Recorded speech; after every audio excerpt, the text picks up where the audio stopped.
নামটো শ্ৰী দীপালী বৰা, মোৰ বট্টদবাত ঘৰ। মোৰ হাইদুবি কিসমতৰ মানে জামতলাৰ সেইখিনিতে 3 বিঘা 15 লচা মাটি আছে। এই মাটি হান্নান হক চৌধুৰীয়ে বেদখল কৰি লৈছে।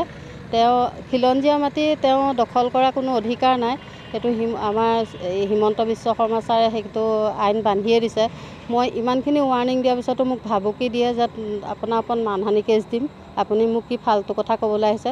সেইটো কাৰণে মই থানাৰ সহায় লৈছোঁ। থানাত মই দুবাৰ আহিলোঁ, 19 তাৰিখে আহিছোঁ আৰু 27 তাৰিখে আহিছোঁ ছেপ্টেম্বৰৰ।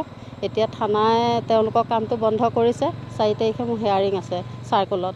তাৰপিছত কি সিদ্ধান্ত হয় সেইটো থানাই কি কয় বা চাৰ্কুলে কি কয় সেইটো মই নাজানো, কিন্তু মোৰ পক্ষতে থাকিব লাগে বুলি মোৰ এটা বিশ্বাস।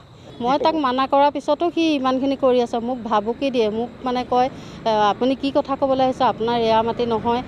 এদিন মণ্ডলে আহি পেলাই কৈছেও তেওঁৰ মাটি আছে ইয়াত। মণ্ডলেও মোক সেইটো ছাপোৰ্ট দিছে যে এইখিনিত মাটি আছে, তুমি সেইটো হেৰি নকৰিবা। সি নেমানে, মোক মানে ভাবুকি দি পেলাই মোক কয় আপুনি কিয় ফোন কৰি পেলাই মোক কয় আপোনাৰ ওপৰত মানহানি কেছ দিম। গতিকে তেওঁ জন্মস্থানৰ চাৰিসীমাৰ ভিতৰত থকা ভূমি একাংশ মুছলমানে দখল কৰিছে, কি ক'ব?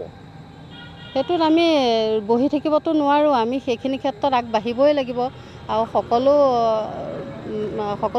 আমাৰ খিলঞ্জীয়া মানুহখিনি সচেতন হ'ব লাগিব এইটো ক্ষেত্ৰত, যে এনেকুৱা ক্ষেত্ৰত যদি কোনোবাই তেনেকুৱা কৰে তাৰ বিহিত ব্যৱস্থা ল'বই লাগিব। ন্যায় পাম বুলিয়ে মই আশা কৰি আছোঁ, কিন্তু মই গ'লে চাৰ্কুলেও কয় তোমাৰ কামটো হ'বই।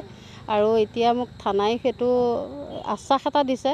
তেওঁলোকৰ ওপৰতে আশা কৰি পেলাই মই কামটো কৰিবলৈ আগবাঢ়িছোঁ।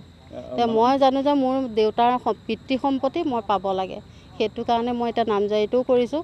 এতিয়া চাৰ্কুল অফিচাৰে কি কৰে হেয়াৰিংটোতহে মই গম পাম আৰু।